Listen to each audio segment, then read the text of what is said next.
Special কিছু করতে হবে, তুমি অর্ডিনারি ভাবে করলে হবে না। জাস্ট লাইক তোমার বন্ধু হয়তো মাইট বি এই টাইমে ঘুমাচ্ছে, তোমার বন্ধু হয়তো মাইট বি এই টাইমে চ্যাটিং করতেছে, তোমার বন্ধু হয়তো এই টাইমটাতে ইনস্টাগ্রাম বা টিকটক দেখতেছে। হ্যাঁ, সাময়িক রিক্রিয়েশন তোমার চেয়ে বেশি, তা অনেক বেশি। তুমি আর ফিল করতে হবে যে তুমি থাকে না রোজার সময় আমরা সংযম রাখি, রোজার সময় আমরা সংযম থাকবো।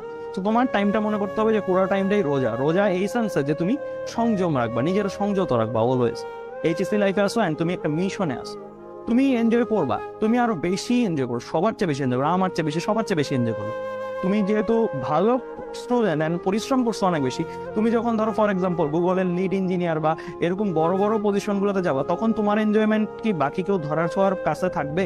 তখন কি আমরা তো বাকিরা কেউ কি তোমার ধরা ছোঁয়ার কাছে এনজয় করতে পারবো? বা তুমি যে পরিমাণের এনজয় করার সুযোগ স্কোপ সবকিছু তোমার কাছে আল্লাহ দিবে, সেটা কি বাকি কাউরে দিবে না। সো তোমরা ফিল করতেছো তুমি 2022-এর ওয়ার্ল্ডটা লিড করবা না, 2022-এর ওয়ার্ল্ডটা তোমার জন্য না।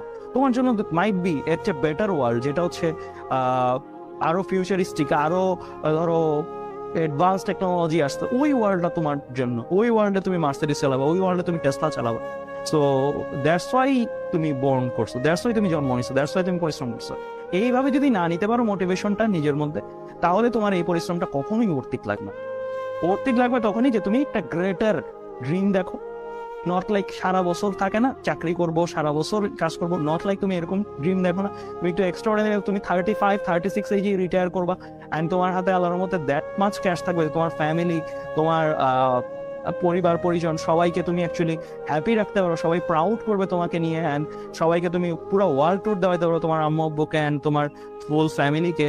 অ্যান্ড তুমিও প্রত্যেকটা জায়গায় মানে তোমার বেসিক্যালি মানে লাইফটাকে তুমি অ্যাকচুয়ালি কি করতে পারবা, যে দান করা থেকে শুরু করে সব জায়গা থেকে তুমি, তোমার এমন হবে না যে কোনো একটা জিনিস অ্যাকচুয়ালি প্রাইস ট্যাগ দেখে নিতে হচ্ছে, বা লাইক তুমি একটা ড্রিম দেখো বাট ওই ড্রিমটা তুমি ফুলফিল করতে পারছো। সো তোমার মধ্যে মোটামুটি ড্রিম ফুলফিল করার এভরি ক্যাপাসিটি থাকবে। সো ওইভাবে তুমি পরিশ্রম করতেছো, ওইভাবে তুমি গ্রো হতে চাচ্ছ। সো তোমার অবশ্যই অন্যান্যদের মতন রিক্রিয়েশন করলে হবে না।